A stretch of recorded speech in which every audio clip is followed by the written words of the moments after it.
Please welcome our next speaker, His Excellency Željko Komšić, member of the Presidency of Bosnia and Herzegovina.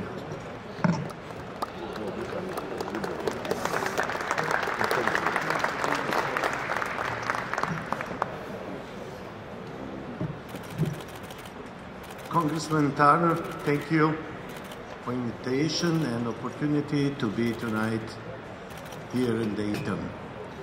Excellencies, ladies and gentlemen, dear friends, taking into account my position and the established foreign policy goals of my country, I can only speak about Bosnia and Herzegovina and my constitutional and legal obligations as a member of the BH presidency. I shall not comment on the situation and the goals of other countries in the region. I expect the same attitude towards Bosnia and Herzegovina from the other participants of this gathering. It needs to be mentioned that today we are in a place that is historically linked to Bosnia and Herzegovina.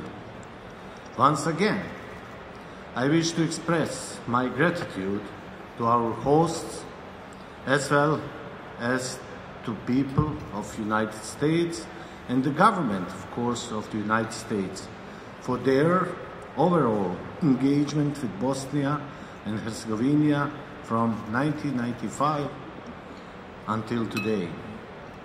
Bosnia and Herzegovina is the country that knows how to appreciate the importance of the peace. The majority of people in BH will do everything to preserve the peace and ensure the future generation of Bosnians and Herzegovinians never learn the horrors that my generation was exposed to. It seems to me that we in Bosnia and Herzegovina are very much aware that the gates of hell are easy to open, but to close that door is very difficult, sometimes even impossible. On the other hand, peace, a stable state, and strong society are not granted and not forever. We need to work on these goals daily. We need to fight for them and protect them. The Dayton Peace Agreement should also be viewed in this context. It is certain that the Dayton Peace Agreement or Accord can be considered the basis of peace and stability in Bosnia and Herzegovina and indirectly in the entire region. From 30 years distance, I think we can now correctly estimate the positive achievements of the Dayton Peace Accords. However, we also have the right to ask ourselves whether it's time to move on. I know this is a difficult question, full of dilemmas, but for the sake of the future, we have to ask ourselves this very question. We must try to find an honest answer, an answer beneficial for the future.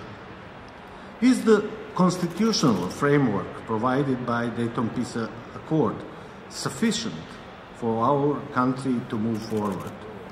To be clear, by saying this, I'm not implying the opening of issue of the administrative organization of the country. I know that we cannot reach an agreement on that now or in the future. What I am primarily referring to is the issue of human rights, but also the closely related issue, the rule of the law.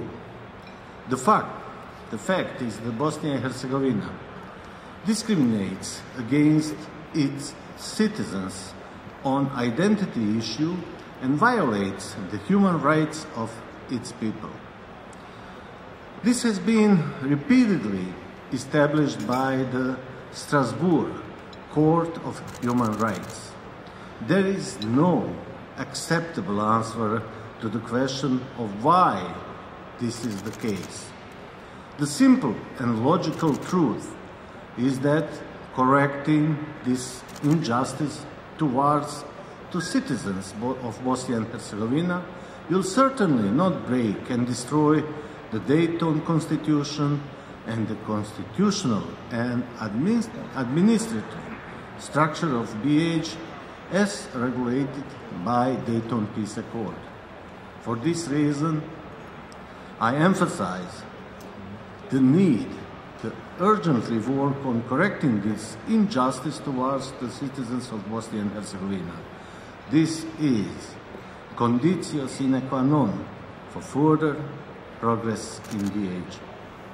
I fear that without resolving that issue, we will remain permanently turned towards the past and various interpretation of it, without the strength and capacity to leave it behind and turn to the future. With due respect to the limited presentation time at this session, I will stop here. Thank you once again for the invitation and opportunity to be here today and speak in this place of great importance for Bosnia and Herzegovina. Thank you very much for your attention.